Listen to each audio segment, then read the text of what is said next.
성부와 성자와 성령의 이름으로 아멘. 감사합니다. 주님, 어느덧 대림절이 돌아왔습니다.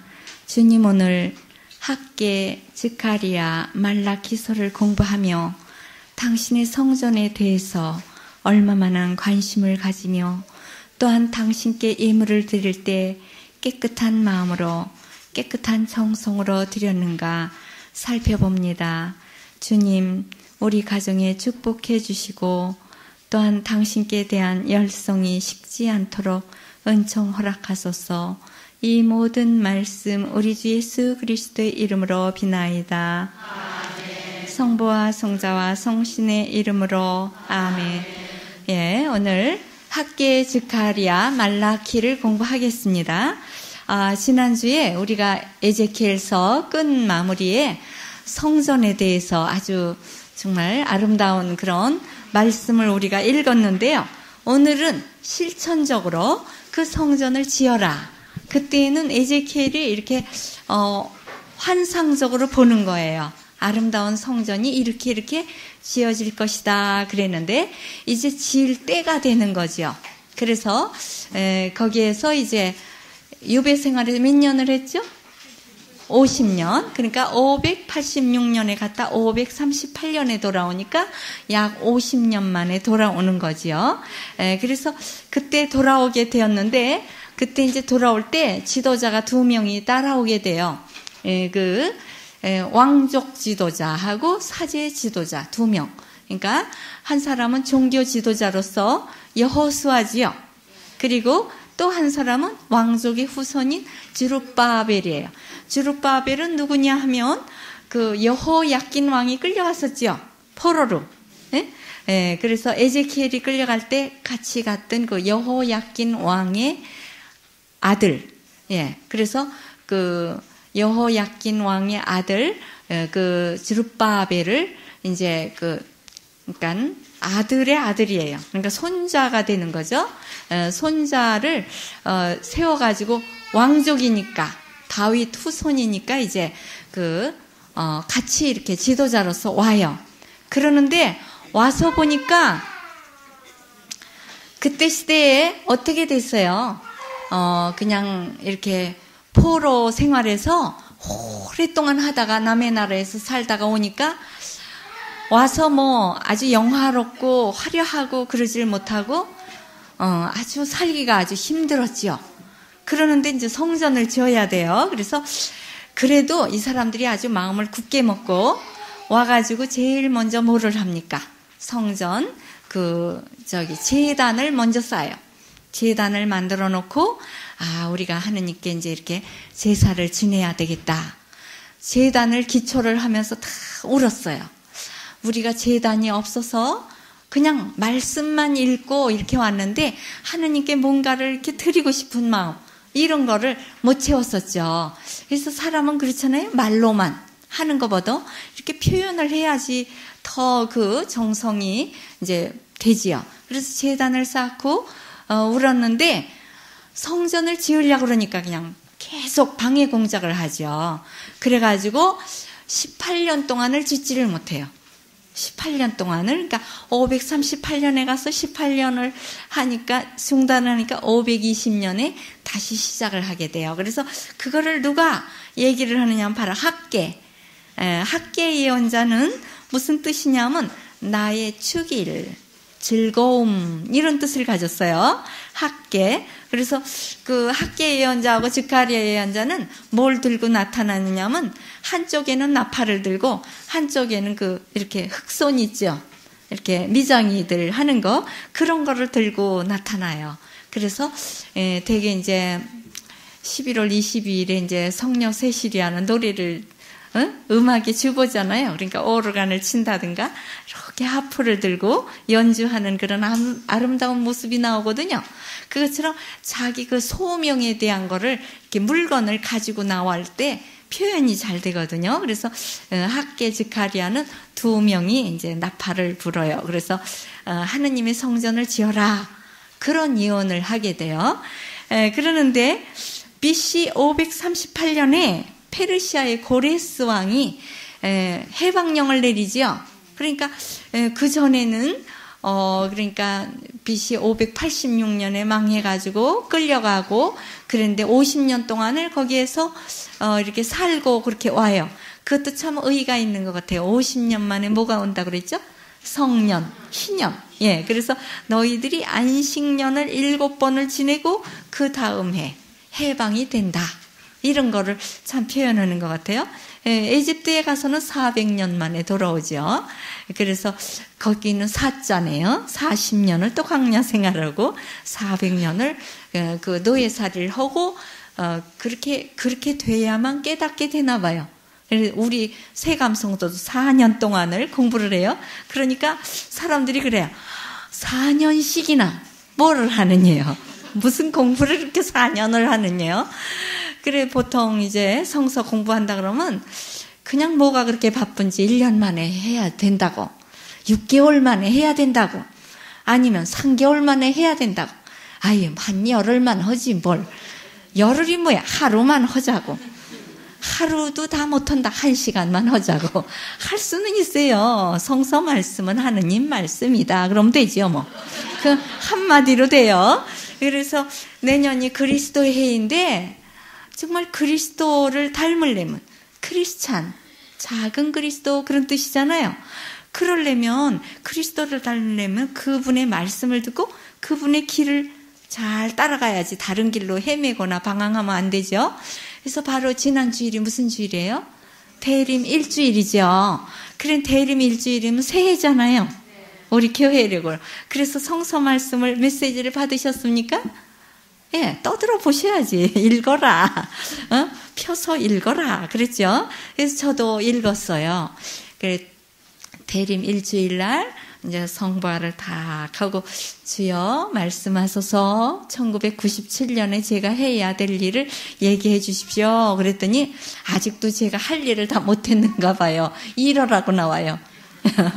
뭐가 나왔냐면 시편 그 전에도 한번 나왔던 말씀인데 시편 126장 5절 울며 눈물을 흘리며 씨를 뿌리는 자 기뻐하며 거두어 드리리라. 예, 씨를 뿌릴 때는 좀 힘들고 그러니까 울지요. 그러나 거두어 드릴 때는 아주 기뻐하죠. 그래서 그러면 기뻐하며 거두어 드리리라. 아주 약속까지 해주세요. 씨를 잘 뿌리면 잘 거둔다고. 예, 그리고 이제 그 신약 성경에서는 루카복음 14장 13절 14절을 봤어요.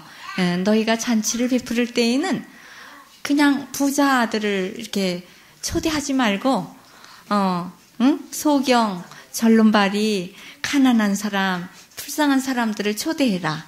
그러면 그 사람들은 갚을 길이 없다. 그래서 하느님이 하느님께서 너희들이 하늘나라에 갔을 때 다 갚아주시리라. 이렇게 나와요. 그래서 난 잔치를 많이 안 베푸는데 잔치를 베풀 수가 없어요. 그러는데 그래도 잔치를 많이 베풀려고 그랬어요. 그래서 무슨 잔치를 베풀까 이렇게 생각하니까 하느님 말씀 잔치를 베풀어야 되겠구나. 그러는데 이제 눈먼 사람, 또 이렇게 좀 약한 사람들한테 가서 잔치를 베풀려고 그래요. 그래서 정말 재활원에도 가서 이렇게 말씀 잔치를 베풀게 돼서 참 하느님 말씀을 실천하는 그런 정말 때가 되어서 아주 기뻐요. 제가 원했었거든요. 몇 년 전부터 그 국립재활원에 들어가서 왔다 갔다 하면서 혹시 날 보고 좀 오라 그러는 사람 없나 그러고 왔다 갔다 했어요. 그랬더니 어떤 총각하고 처녀하고 둘이 이렇게 스녀님 안녕하세요 그러더라고요. 신자인가 봐요. 그래서 그때 이제 그렇게 갔었는데 때가 이르지 않았나 봐요. 그 처녀하고 총각은 사랑하느라고 바빠가지고 이제 둘이 아주 그냥 다정하게 얘기를 하고 그래서 제가 이제 미사은혜 하나 주고 그 다음에 이제 창세기는 들어보고 가져오라 그랬어요. 그랬더니 이제 가지고 왔더라고요. 그래서 이제 그 다음에 끝났죠. 그 사람들만 한 번 얘기하고 이제 더 만나지를 못했는데 그분이 가지고 왔을 때 또 내가 줬어야 되는데 내가 못 만나서 못 줬지요. 그랬는데 이제 이렇게 지금은 아주 계속해서 이제 강의를 하게 되고 그래서 아주 기뻐요. 그 모든 것이 때가 있는 것 같아요. 기다리고 기도하고 준비하고 있을 때 되는 것 같습니다. 그래서 미리 준비하지 않으면 안 돼요. 그래서 우리도 지금 이북에 가서 이렇게 해야 되는데 그 준비를 하고 있어야 돼요. 그래서 미리 이제 북한 선교회를 통해서 회비를 내면 나중에 그거 성경 사서 주고 또 성전도 짓는데 보태주고 그래야 되겠죠. 미리미리. 독일에서는 아주 미리 몇십 년을 준비해가지고 그것이 통일이 된 거예요. 그래서 우리도 준비를 잘 해야만 됩니다. 그래서 이 BC 538년에 고레스 왕이 해방령을 내리니까 50년 만에 유배 생활을 하고 유대인이 귀향을 했어요. 근데 돌아갈 때 출애굽, 이게 제2 출애굽이에요. 해보세요. 제2 출애굽. 제1 출애굽은 에집트에서 나왔죠? 그때는 아주 몇백만 명이 나오고 씩씩하게 이렇게 정말 그 에집트에서 400년 동안 살았으니까 그 품값을 많이 받아왔어요. 막 줘요. 마음이 좋아가지고. 왜 그러냐면 그때는 막 기적이 일어나니까 무섭잖아요. 마다들이 막 죽고 막 피가 강물이 피가 되고 막 이러니까 아유 그 이스라엘 하나님 무서운 하나님이다. 우리가 빨리빨리 보내야 되겠다. 차비하라고 빨리 준 거예요. 금, 은, 부치를 막 줬어요. 그래서 그것 때문에 또 말썽이 일어났죠. 그걸로 또 금송아지 만들어 놓고 야단했죠. 그러니까 참 그 문제예요. 돈이 많아도 문제고 없어도 문제예요. 그래서 그때는 굉장히 화려한 출애굽을 했어요. 기적이 막 일어나고 막 아주 그냥 그 엑소더스 아주 유명하잖아요. 탈출 히브리 노예들의 그거 탈출 노래 아주 이런 거는 굉장히 영광의 탈출 노래도 있지요. 그러는데 지팡이만 가지고 땅 치면 그냥 다 해결해요. 그냥 막 홍해 바다도 갈라지고 막 물도 나오고 막 만나도 나오고 참 이렇게 즐겁게 힘차게 왔는데 제2 출애굽은 그렇지 못했어요. 40년 동안 그들이 바벨론에 가서 살고 이렇게 막 기적이 일어나면서 이런 모세 같은 아주 유명한 지도자가 아니에요. 거기에서 그냥 이렇게 살던 그 왕족 한 명하고 종교 지도자 한 명하고 둘이 이렇게 나올 때 무슨 지팡이도 없었어요. 아주 그리고 하느님께서 물론 함께 계시기는 했지만은 그렇게 막 아주 기적을 행하고 이러지 않았었어요. 그래서 돌아왔는데 아주 그냥 폐허가 돼가지고 아무것도 없고 사실은 제일 출애굽 때부터는 난 거지요. 전쟁도 안 하잖아요. 그럼 가서 살아라 명령을 했고 자기 나라였었고 그러니까 들어오면 되는데 그게 그렇게 마음 자세가 완전히 잘 되지 않았었어요. 그러니 지도자가 이제 문제죠. 그게 그래서 그때는 그 에집트에서 나올 때도 잡식구가 많이 따라왔다 그랬죠? 마찬가지예요. 여기 또 잡식구가 따라와요. 무슨 잡식구가 따라오느냐? 호경기를 누리고자 땅을 빨리 가서 많이 차지해야 되겠다. 이렇게 아주 복덕방 그런 거 하려고 빨리 돈 좀 많이 벌어야 되겠다. 이런 정신. 또 가가지고 또 무슨 어떤 사업을 벌려볼까? 이렇게 가난한 사람들 모인 데서 장사가 잘 된대요. 이렇게 그냥 막 배고픈 사람들이 있을 때 김밥 장사도 하고 막 이렇게 부침개 붙여서 팔고 이런 사람들 다 부자 됐어요. 이북에서 온 사람들이 부자 됐어요. 오히려 여기 서울 본토백이들은 와보니까 집도 다 그냥 헐어지고 그냥 어떡하나 이러고 있는데 이북에서 온 사람은 강하거든요. 아주 오면서도 그냥 밀가루 조금 가지고 그냥 물을 풀어서 거기다 뭐 좀 집어넣어가지고 부침개 붙여가지고 막 파는 거예요. 오면서 길바닥에서. 이래가지고 빨리빨리 부자 되고 그 사람들은 사업가가 되고 이렇게 됐어요. 오히려 아주 바꿔졌죠. 그러니까 부자가 또 가난뱅이가 되고 또 가난했던 사람 또 부자가 되고 그렇게 된 것 같아요. 그러는데 그 주룹바벨과 여호수아가 이렇게 올 때 그런 사람들이 와가지고 아주 정신을 흐려놓는 거예요. 그리고 바빌론에서 이렇게 보고 배운 거 이렇게 아름다운 신전을 보고 이랬기 때문에 아유 우리 하느님은 뭐 이렇게 별로 훌륭하신 하느님이 아닌가 보다 이러면서 하느님께 대한 정성이 흐려지게 만들었어요. 그래서 이렇게 성전을 진리하고 이제 처음에는 굉장히 애썼어요. 이제 내년에 또 배워요. 에즈라 느헤미야가 또 이어서 지도자가 또 오고 한 번에 온 게 아니거든요. 또 이제 1차 귀환, 그다음 또 2차 귀환 명단이 쭉 나오거든요. 그러는데 와가지고 지으려고 우선 돌부터 져내려야 되는데 뭐 기계가 있나 뭐가 있나 뭐 자기네 집도 지금 다 헐어져서 없고 그러니까 그냥 일을 해도 끝이 안 난다고 노래가 나왔어요. 우리는 이제 이렇게 집 짓다가 죽겠다고 그러면서 그런 슬픈 노래가 이렇게 나오게 되고 그러는데 아주 약삭 빠른 사람들은 벌써 널빤지로 자기 집을 참 착착착착 짓는 거예요. 그러고는 하느님 집을 짓는데 별로 관심을 안 가져요. 처음엔 지려고 그러는데 또 방해꾼이 자기 내에 있는 사람들 중에서도 방해꾼이 있지만 어디에서 또 방해꾼이 왔죠? 사마리아인들. 그러니까 유다, 예루살렘 거기에는 유다 지파지요? 사마리아는 그 위에 북쪽 지파들 아니에요? 근데 그 사마리아 사람들은 미리부터 와서 살았어요.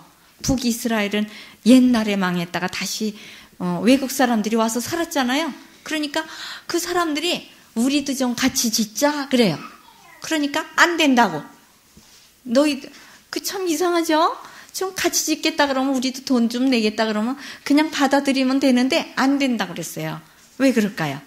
사마리아인들이 와서 지면 자기들도 권리를 내세우며 자기네들의 그 종교 하는 행식 그런 대로 하면은 안 되거든요. 왜냐하면 벌써 그 사람들은 완전히 이렇게 하느님을 믿는 것이 아니라 여러 가지 종교가 됐기 때문에 이 사람들이 와서 또 자기 멋대로 하면은 안 된다. 우리끼리만 져야 된다. 그래가지고 안 된다 그러니까 방해를 놔가지고 이제 그 페르시아 왕에게 보내요. 이 사람들이 음모를 꾸미고 있다.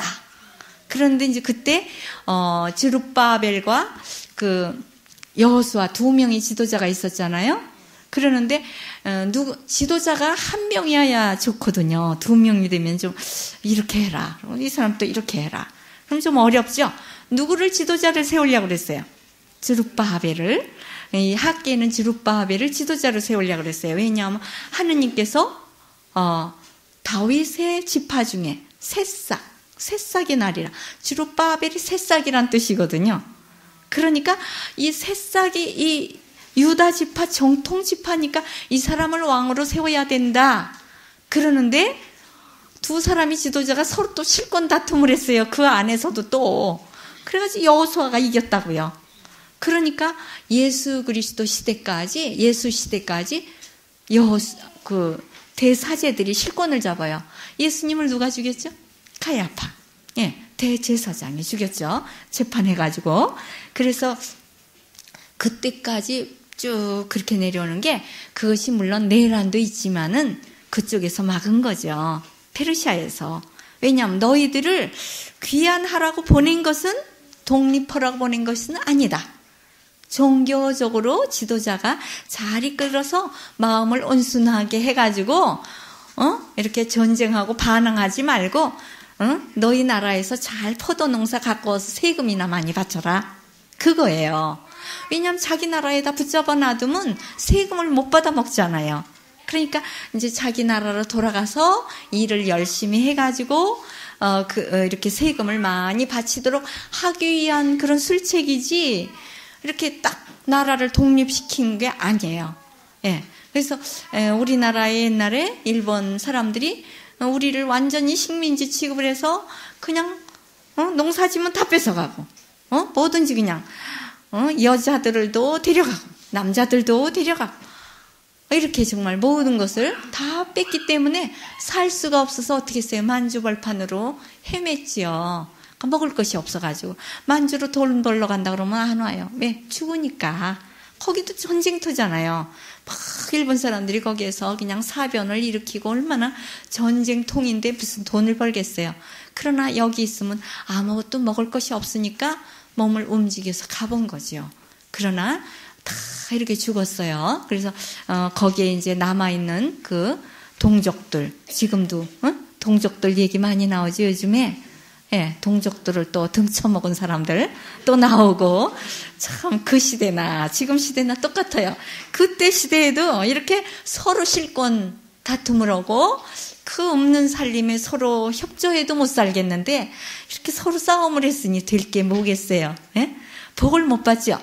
우리 가정도 마찬가지예요. 그냥 서로 협조해도 못 사는데 뭐 어쩌고 저쩌고 해가면서 네 주머니 내 주머니 해가면서 싸우면 되는 것이 없어요. 하나님 축복을 안 주세요. 그러니까 이제 이렇게 정말 합해가지고 잘 해야 되겠죠. 물론 지혜롭게. 예? 이제 내조를 할 때 잘 해야죠. 그래서 예루살렘 성전을 재건하라. 그렇게 이제 설교를 하라 그랬어요. 그래서 언제부터 시작을 했느냐면 이분은 가장 짧은 예언을 했답니다. BC 522년 8월 27일에 설교를 시작해서 그 해 말까지, 그러니까 약 3, 4개월, 그렇게 활동을 했어요. 그랬는데 결실을 봐서, 이렇게 성전을 짓게 되죠. 근데, 그 520년, 그러니까 2년 동안 2년 후에, 그러니까 예언을 한 후 2년 후에 준비를 해가지고 520년부터 성전을 짓기 시작해서 516년에 성전을 완공을 봐요. 그러는데 이제 학계 예언자는 늙으셨어요. 그래서 이렇게 다 이제 완공을 못 보니까 스가랴 예언자가 바톤을 받아가지고 또 2년간 예언을 해요. 그러는데 학계 예언자는 아주 짧게 예언을 했어요. 힘을 내어라, 일을 하여라, 이렇게 짧은 예언을 했어요.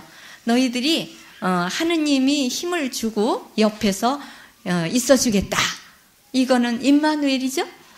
이거 항상 내가 옆에서 도와주겠다. 이런 얘기를 하고 뭐라 그러냐면 희망을 줘요. 새 성전은 옛날에 있었던 성전보다 더 영화로우리라. 겉으로 보기에는 더 영화로워요?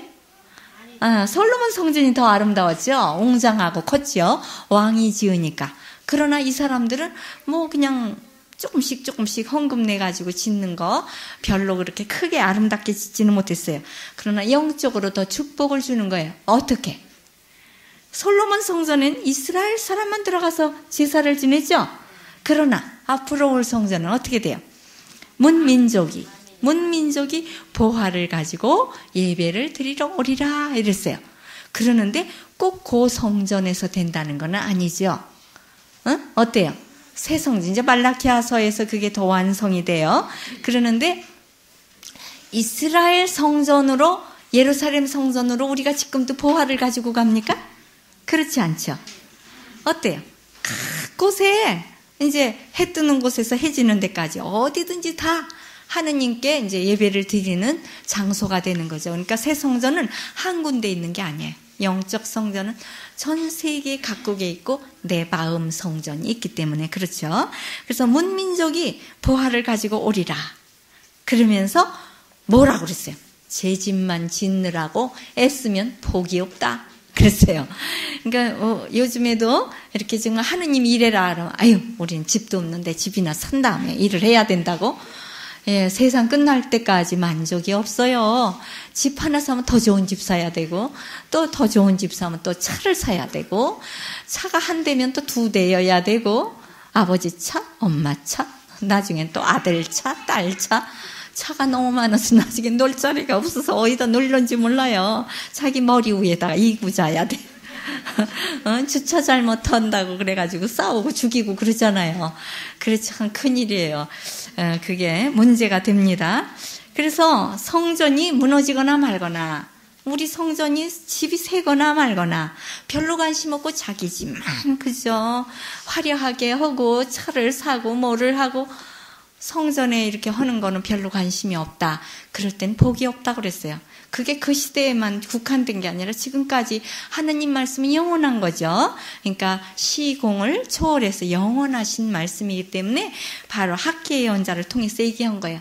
제 집만 짓느라고 애쓰는 사람 복이 없다. 너희들이 아무리 소출을 내려고 해도 씨를 심어도 반타작도 못하리라. 다 깐부기가 생기고 벌레가 다 먹어버리리라. 이랬어요. 하느님께서 굉장히 심술이 사나우셔요. 자기 집만 짓는다고 너희들은 널빤지로 집을 짓고 내 성전은 없고 천막만 쳐놓고 살고 그런다고 막 화를 내셨어요. 그래서 이제 이렇게 메시지를 아주 짤막하지만은 간결하게 이렇게 해가지고 힘을 줬어요. 하느님이 함께 하시는 예언은 힘이 있어요. 한마디만 딱 해도 한마디만 해도 나중에 이제 다음 주에 요나 예언자 한마디만 하거든요. 그 예언자는. 그런데도 아주 힘이 있어요. 그래서 딱 이렇게 정말 돼요. 그래서 우리가 무슨 일을 할 땐 자기 힘으로 하면 힘이 없어요.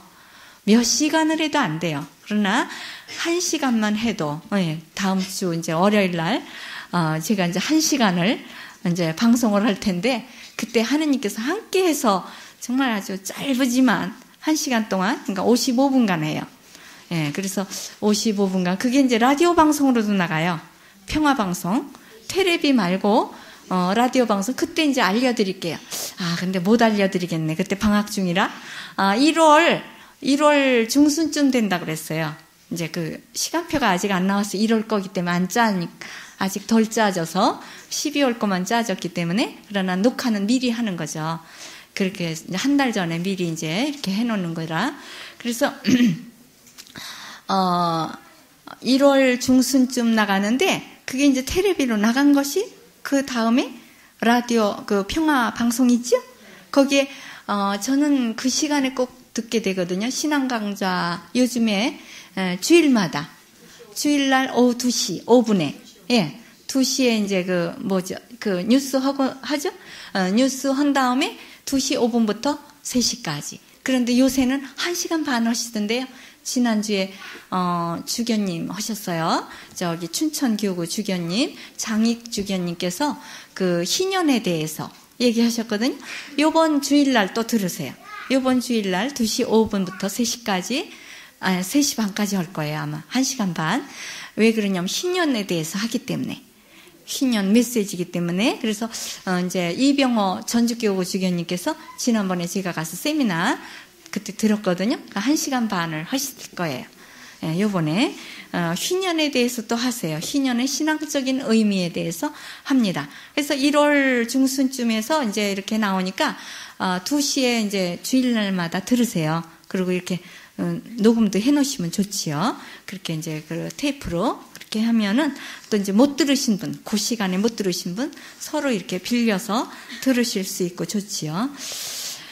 그 다음에 즈카리아란 말은 야훼가 기억하시다 이런 뜻을 가졌어요. 근데 이 즈카리아서는 두 부분으로 나눕니다. 1장에서 8장까지, 그 다음에 9장에서 14장까지 이 부로 나누어서 첫 번 것은 이제 그 학계 즈카리아 이렇게 이어서 그때 예언한 거고, 그 다음에 2부 9장에서 14장까지는 그 아주 종말론적인 그런 말씀이에요. 그래서 메시아 시대가 오리라 이런 거에 대해서 얘기를 합니다. 그래서 BC 520년에서 518년까지 2년 동안 또 예언을 하세요. 그래서 다윗 후손인 스룹바벨을 이제 이렇게 통치자로 세우려고 그러죠. 이 학계나 마찬가지로 그때 이제 통치자로 세우려고, 그러니까 왕을 삼으려고 그러는 거예요. 자기 나라가 독립하려고. 근데 실패를 해요. 왕이 되는 거는 안 되고 그냥 종교 지도자만 세워라. 그래가지고 이제 대사제인 여호수아가 실권을 장악하게 된다. 그랬죠.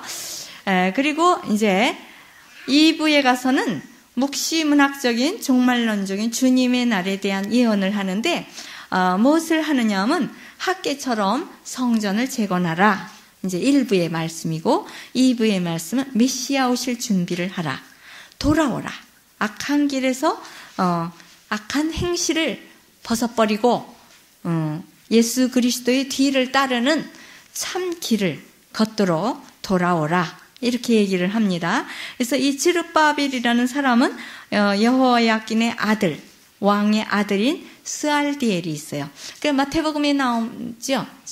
저기 여호야긴은 그 바빌론으로 유배를 가서 스알디엘을 낳고 스알디엘은 지르바벨을 낳았다. 이렇게 나오거든요. 그래서 스알디엘의 아들인 지르바벨이 이제 돌아온 거죠. 아주 이 다윗 지파에서 나탄 예언자가 다윗에게 얘기했잖아요. 이 다윗 지파에서 영원한 왕이 나리라. 흔들리지 않는 왕국이 있으리라. 이것이 지금 다 예언 성취됐죠? 예수 그리스도가 다윗 지파이잖아요. 그러는데 지금까지 이렇게 잘 내려오고 있지요. 그러는데 이스라엘 사람들은 자기네 나라가 다윗 왕국이 되려고 이 정치적인 다윗 왕국을 만들려고 그래요. 영적인 왕국, 전 세계에 벌써 왕국이 되었건만은 아직도 깨닫지 못해요. 회개하지 못하고 있어요. 이스라엘 사람이. 그래서 이스라엘의 회개를 위해서 기도해야 된답니다. 우리가. 이스라엘 사람이 예수 그리스도를 구세주로 받아들여야 되는데 아직 받아들이지 못해요. 그래서 첫째가 꼴찌 되고 우리는 꼴찌였는데 첫째 됐어요. 그래서 이제 예수 그리스도를 우리는 주님으로 받아들여요.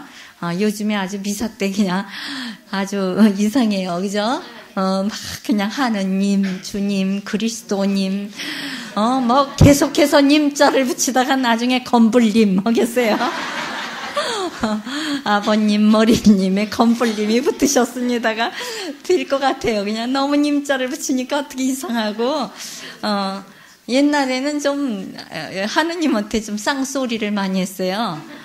나를 위하여, 너를 내셨으니 이러면서, 너 이랬는데, 지금 이제 이거를 다시 순화된 한글로 번역하니까 좀 이상해요.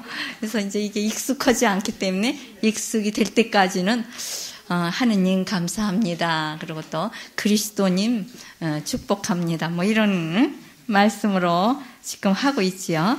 그래서 이 나탄 예언자가 이제 야훼의 성전을 지을 자는 새싹인 지르바벨이 지을 것이다. 이렇게 얘기를 했습니다. 그러면 이분의 메시지를 좀 한번 좀 봐야 되겠어요. 여기 적어드리지를 못했는데,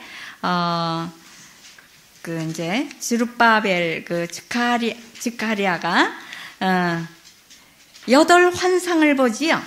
8개, 지카리아서에 보면, 8개의 환상을 보는데, 이거는 심판을 가르쳐요. 그래서, 이 지카리아서는 이 묵시록에 가서 또 많이, 에제키엘처럼 묵시문학이기 때문에, 이게 딱 거기 가서 완성이 됩니다. 그래서 홍색, 첫 번 환상은 홍색, 흰색, 회색 말을 탄 천사가 나오지요? 그래서 이거는, 이분들은 뭘 하러 왔습니까? 그러니까 뭐라 그래요? 세상을 순찰하러 보낸 천사이다. 그러죠? 세상을 순찰하는 게 뭐예요? 조사하러 다닌다. 이런 뜻이에요. 누가 잘하며, 누가 악하며, 이런 거 조사해서 기록해 놓는 거죠. 그래서 이제 홍색은 뭘 뜻한다 그랬죠? 피, 순교를 하게 되죠. 흰색은 복음, 아주 기쁨을 전하는 사람. 회색은 기근, 죽음, 이런 거를 뜻한다 그랬어요. 이게 이제 묵시록에 이제 완성이 돼요. 그러면은, 이렇게 심판을 하는 천사들이 지금도 돌아다니는 것이죠. 예? 우리 뒤에 다 따라다니면서 기록을 해 놓는 것입니다. 그 다음에 4뿔이 나왔죠? 이거는 4명의 왕을 가르치는데, 이 사람들을 대장장이들이 혼내주러 온다 그랬죠. 이거는 이제 사탄이 아무리 그렇게 힘이 센 것 같고 세상적인 것이 이기는 것 같지만 끝에 가서는 결국은 그들은 심판을 받아서 망하게 되는 거죠. 그래서 그렇게 되리라. 하느님이 망치를 가지고 계시는 거예요. 대장장이가 망치를 두들기듯이 그들을 다 없애버리리라. 이런 것입니다. 그러니까 우리는 아주 승리한다는 그런 긍지를 가지고 기쁨을 가지고 살아야 되죠. 세 번째로는 측량줄을 가진 사람이 나타났죠. 그래서 예루살렘 도성을 측량을 해서 길이와 폭을 조사한다. 그랬어요. 이거는 앞으로는 이 예루살렘을 다시 관심을 가지시는 거예요. 하느님께서. 그래서 예루살렘 안에 이제 사람들, 짐승들이 다시 많아지고 담을 치지 않고 하느님이 보호해 주겠다. 야훼 샴마 그랬잖아요. 에제키엘에서. 하느님이 함께 계시는 도성이다. 이렇게. 그래서 이런, 앞으로 이제 하느님의 영광이 예루살렘 안에서 빛이 날 것이다. 그러니까 정말 하느님의 성전이 앞으로, 정말 모든 사람들이 들어가는 곳이 되면 얼마나 좋겠습니까? 아직도 우리나라는 어때요? 야훼의 성전을 다 찾지 않죠. 예? 예, 불교, 여러 교가 있고, 유교, 무종교, 이렇게 있어요. 그런데 사실 가톨릭 신자, 이렇게 이름은 올렸지만, 냉담자가 절반이 넘어요. 예? 이제, 여기, 수유성당이 12,000명이다. 그럼 어때요? 주일 미사에 나오는 사람은 글쎄, 3,000에서 5,000? 반도 못 된 거예요. 반 이상이 냉담 신자예요.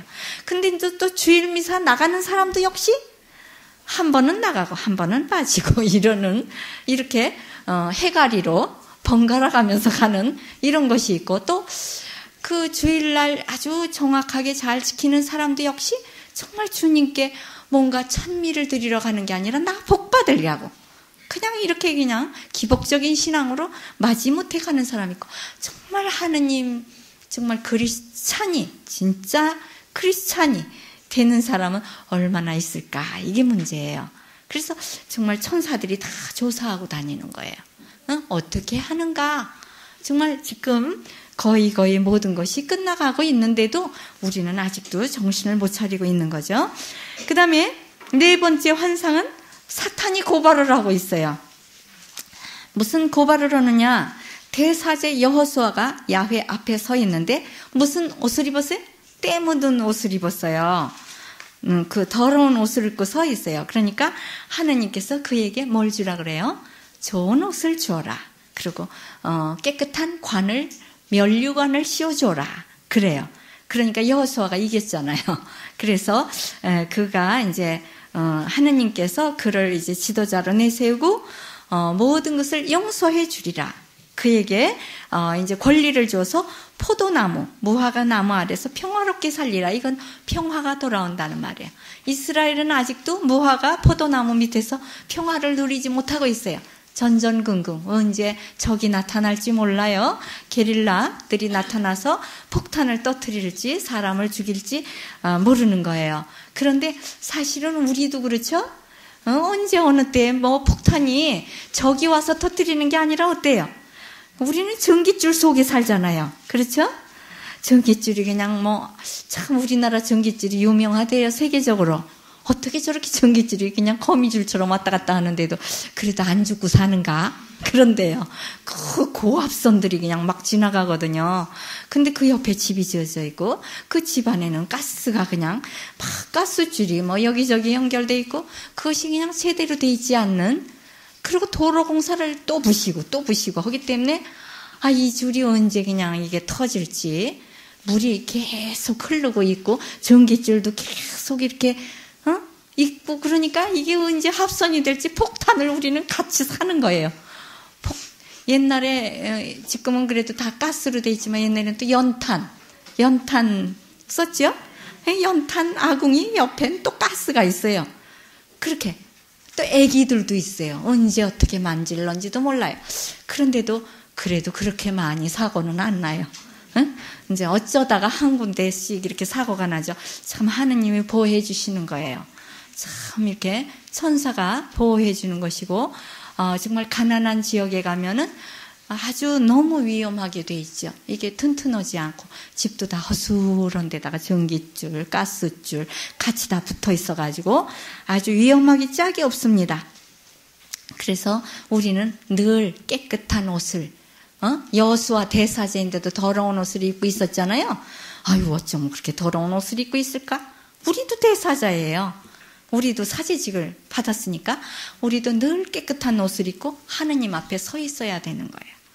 언제 재판하러 오너라 그러고 불러드릴 때 깨끗한 옷을 입고 서 있어야 돼요.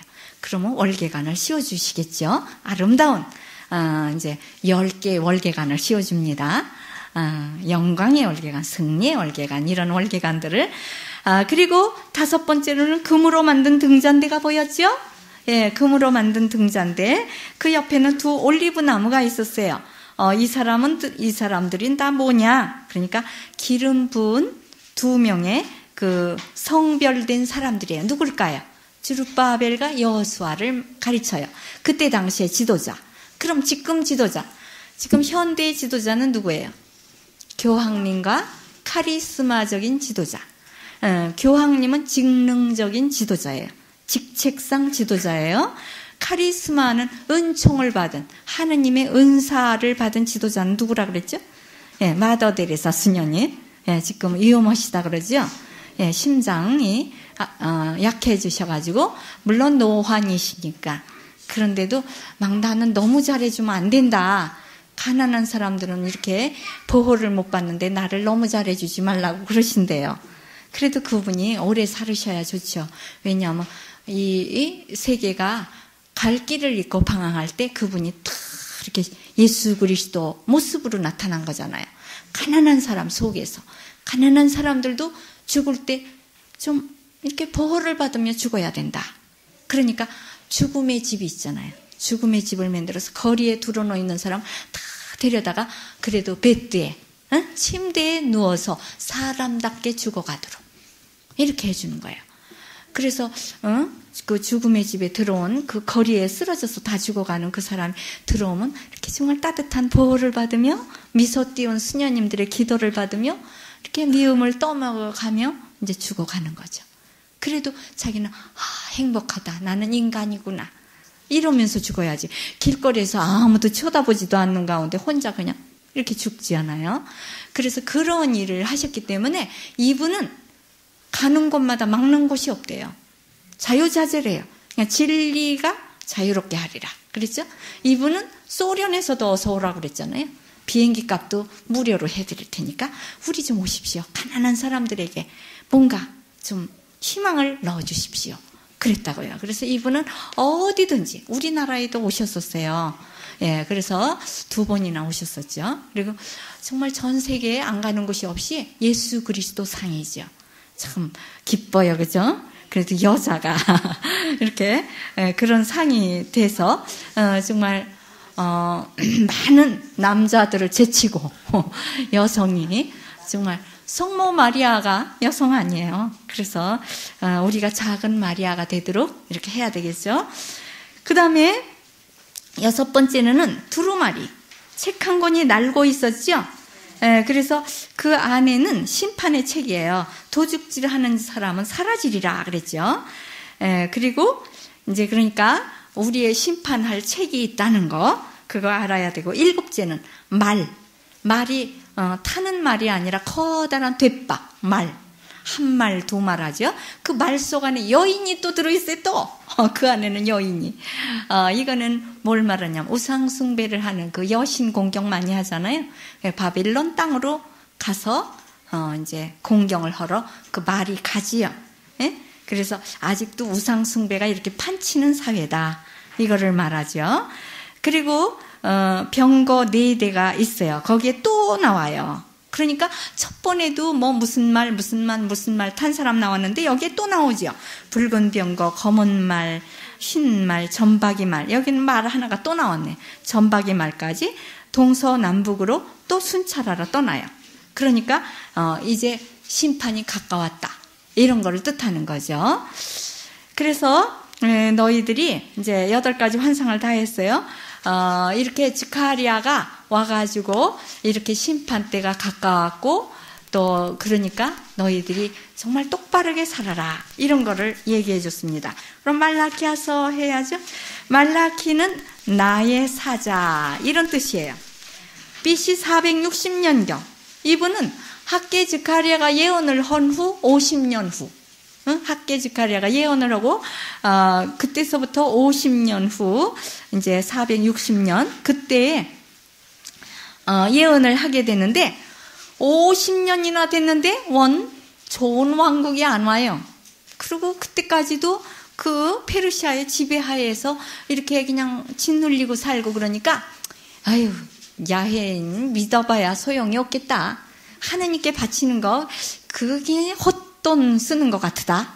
그래가지고 아무거나 바쳤어요. 이제 예물을 눈먼 거, 절름발이 양, 이런 거 좀 싸게 파는 거를 사다가 그냥 때우기만 하는 거예요. 제사상 채우기만 이렇게 했어요. 그리고 막 조광지처를 버리고 또 아주 돈놀이하고 막 이렇게 그냥 헛되이 살아요. 그러니까 그때 말라키 예언자가 와가지고 너희들의 그런 타는 재물 하느님 좋아하시지도 않는다. 깨끗한 마음으로 바치는 깨끗한 예물을 하느님 받으시는데 앞으로는 해 뜨는 곳에서 해 지는 데까지 그 예언이 된 거예요. 말라키아서에서. 해 뜨는 곳에서 해 지는 데까지 어떻습니까? 지금 우리는 새벽 미사 했지만 지금 또 미사 드리는 곳이 있죠.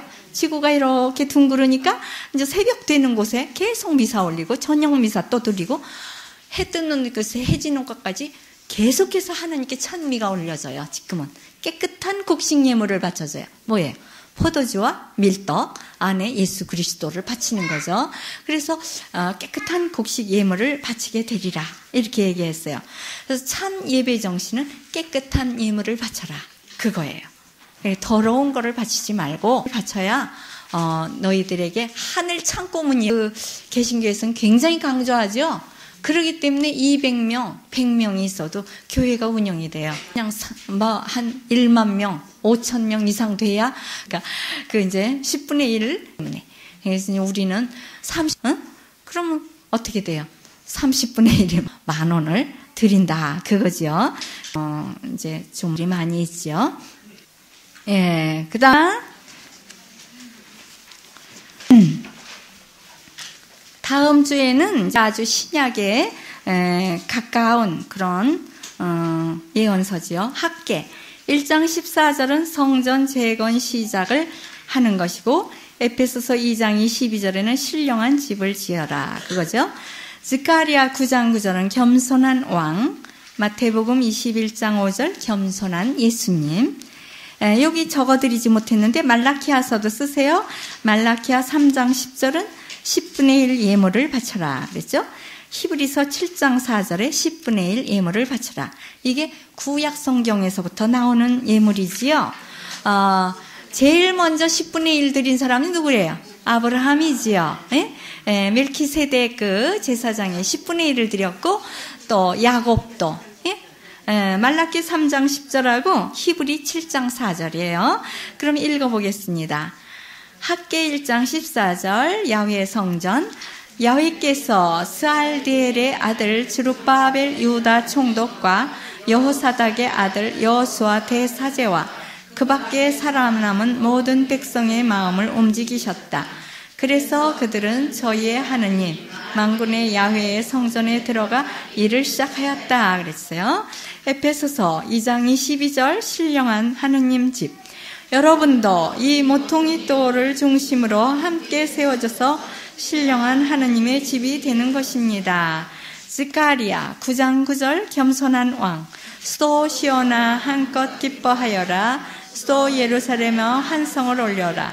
보아라 내 임금이 너를 찾아오신다. 정의를 세워 너를 찾아오신다. 그는 겸비하여 나귀 어린 새끼 나귀를 타고 오시어 문민족을 다스리리라 그랬죠. 마태복음 21장 5절은 겸손한 예수님 시온의 딸에게 알려라. 내 임금이 너에게 오신다. 그는 겸손하시어 암나귀를 타시고 멍에 매는 짐승의 새끼 어린 나귀를 타고 오신다. 예, 말라기야 3장 10절 10분의 1 예물 너희는 열의 하나를 바칠 때 조금도 덜지 말고 성전 곳간에 가져다 넣어 내 집 양식으로 쓰게 하여라. 그렇게 바치고 나서 내가 하늘 창고의 문을 열고 갚아주는지 갚아주지 않는지 두고 보아라. 하느님을 두고 보아요. 그 다음 히브리 7장 4절 그가 얼마나 위대한 분인지를 생각해 보십시오. 대선조인 아브라함까지도 전리품의 10분의 1을 그에게 바쳤습니다. 예, 그랬어요. 그래서 예, 우리가 이제 이렇게 세 가지를 배우면서 정말 하느님께 대한 성전에 대한 관심을 우리는 가져야 된다. 그리고 예물을 바칠 땐 깨끗한 예물을 바쳐야 되겠다. 이런 거를 우리가 결심하게 되는데요. 여기 보면은 세계 교회가 50대 교회.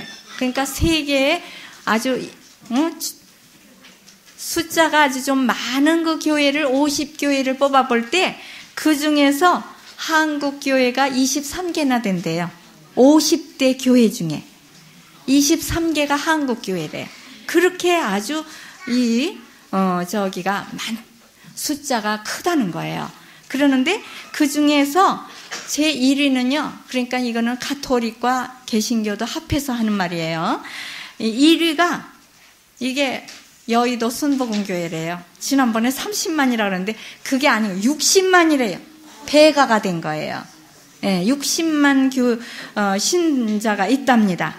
그리고 2위도 순복음교회래요. 전 세계에서 이거 따지는 건데 2위도 안양에 있는 남부 순복음교회인데 여기는 10만 5천이래요. 근데 10만 명이 넘는 교회가 전 세계에서 다른 나라에선 2개밖에 없대요. 10만이 넘는 교회가. 우리나라도 벌써 그렇게 10만이 넘는 교회가 2개뿐이 아니라 우리는 아주 많은 거죠. 23개나 된다니까. 그리고 170개의 나라 중에서 아주 10위권에 들으는 나라래요. 우리나라가. 예, 그렇게 아주 작은 이렇게 나라이고 사람도 적지만은 그렇게 교회를 많이 다닌대요.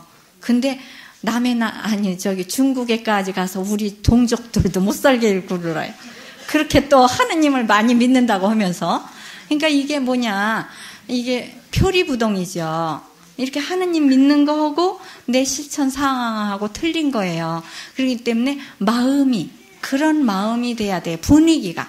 그러니까 우리나라의 그 분위기가 그렇게 돼야 되는 거예요. 그런데 이제 지금 차차로 우리나라 분위기가 그래 악한 사람 몇 명 눈에 탁 띄어서 그렇지 사실은 우리나라 분위기가 좋아지고 있답니다.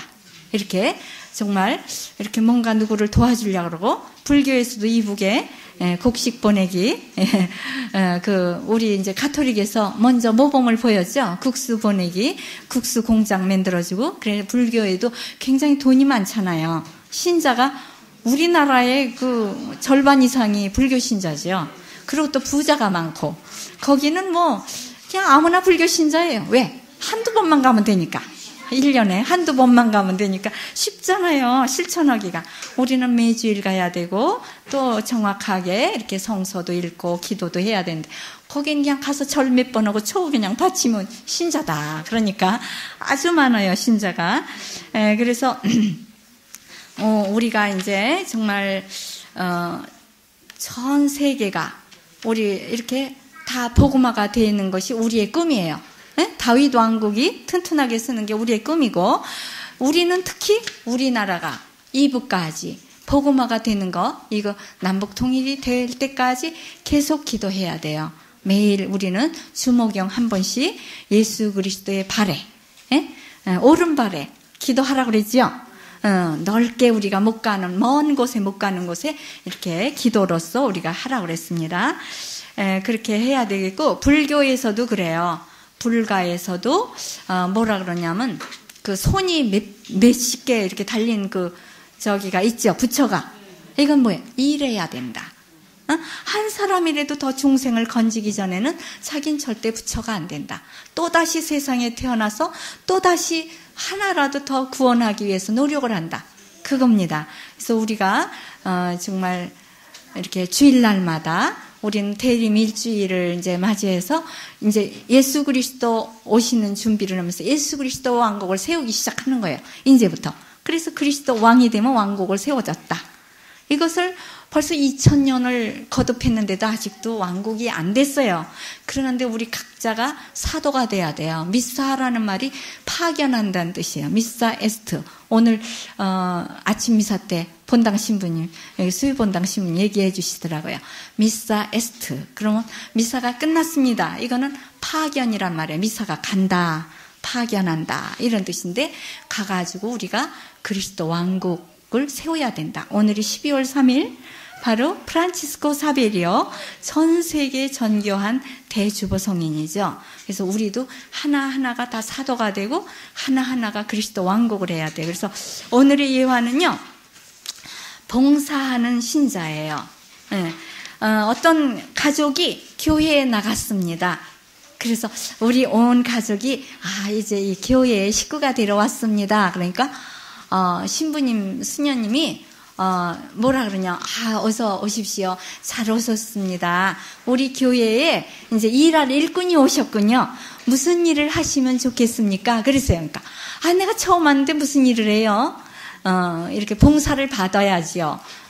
이렇게 배우고 그래야죠. 그러니까 아닙니다. 처음부터 자기의 재주를 바쳐야 된다고 그랬어요. 그러니까 그럼 다른 교회에 가야 되겠군. 일 안 시키는 교회로.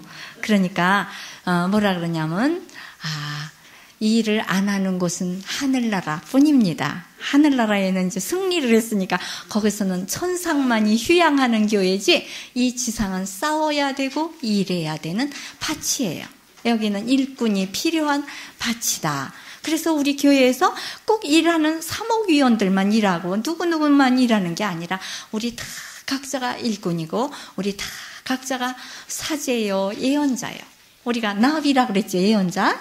그렇게 해야지 되겠습니다. 그럼 이제 오늘의 초대 교회 우리 누가 있냐면 주문모 야고보 신부님, 우리나라 사람이 아니고 중국인이죠. 이분은 1752년에서 1801년까지 살으셨어요. 그러니까 신유교년 때 돌아가셨죠. 49세를 일기로. 이분은 이제 1784년에 이승훈이 북경교회에서 영세를 하고 돌아와서 임시 그 좋은 성직 제도를 세워가지고 임시 그 사제단을 만들었죠. 그런 거를 듣고 주교님께서 그렇게 하면 안 된다고 서품식을 받은 사람만이 될 수 있다. 이래가지고 중지를 시켰어요. 2년 동안 그렇게 임시 성직자단을 이제 이렇게 해산을 시키고, 그리고 이제 신부님을 보내는 거예요. 이 신부님은 어디에서 일을 했냐면 처음에는 1791년에 이제 그 북경교구의 1회 신학생이래요. 1회 졸업생. 그 북경교구의 신학교를 처음으로 세웠는데 1회 그 수료를 하시고, 이제 이분이 마카오 교구 소속으로 일을 했어요. 3년 동안을 일을 하다가 이제 조선에서 온 편지를 북경교구에 보내는 편지를 받고 42세에 이제 중국인 주문모 신부님을 선정을 했어요. 42세. 그래가지고 1752년 이분이 이제 청국 어디에서 태어났냐면 청국 간남성 소주에서 태어나서 부모를 잃고 이제 할머니 슬하에서 성장을 했는데 서구 학문에 흥미를 느껴서 천주교에 입교하시고 북경교구 신학교에 들어가서 1회로 졸업을 하시고 서품을 받으셨어요. 그래서 1794년에 우리나라에 오세요. 1794년. 그래가지고 1801년까지 꼭 6년간 일을 하셨는데 그동안에 6,000명을 영세를 시켜요. 그러니까 오시니까 벌써 4,000명의 신자가 있었어요. 예, 그래서 그러니까 1784년에 영세하고 1794니까 10년이죠. 10년 동안 평신도들이 영세를 준 것이 4,000명이에요. 우리나라만 그렇대요. 아주 우리나라 이건 자랑이에요. 그러니까 잘 알아야 돼요, 이거를. 그래서 10년 동안을 신부님 없이 그렇게 4,000명을 영세를 시키고, 그 다음에 1794년에 이 신부님이 오셔가지고 6년 동안 있는 동안에 6,000명을 영세를 시켰어요. 그리고서는 이분이 이제 한강 세남터에서 순교를 하시죠. 그때 이제 막 천둥번개가 치고 그랬대요. 나는 여기 와서 나쁜 일을 한 일이 없다. 이 한국의 빛을 가져오기 위해서 노력했을 뿐이다. 앞으로 여러분들은 한참 동안 빛을 못 볼 것이다. 그랬어요. 그래서 이 신부님이 가시고 36년 만에 신부님이 오세요. 그러니까 그동안 빛이 없이 어둠 속에 사는 거죠. 그러니까 미사도 못 드리고 성사, 칠성사도 못 받고 사는 거예요. 그래서 6년 동안을 누가 같이 일했죠? 강완숙 골롬바 여인이에요. 또 그래서 강완숙 골롬바가 정말 여회장으로서 신부님을 모시고 궁 안에까지 들어가서 영세를 주고 궁녀들과 후궁들에게 영세를 주고 얼마나 전교를 많이 하고 많은 사람들에게 한글을 가르치고 그래서 막 교리책을 볼 수 있도록 이렇게 노력을 했어요. 그래서 우리도 똑같은 시간과 똑같은 재주를 가졌는데 우리 노력을 안 한다면 하느님 앞에 뭘 내놓겠습니까? 빈손으로 가면 안 되겠죠? 그래서 뭔가 우리가 정말 하느님 앞에 열매를 맺도록 합시다. 아멘. 영광성 하겠습니다.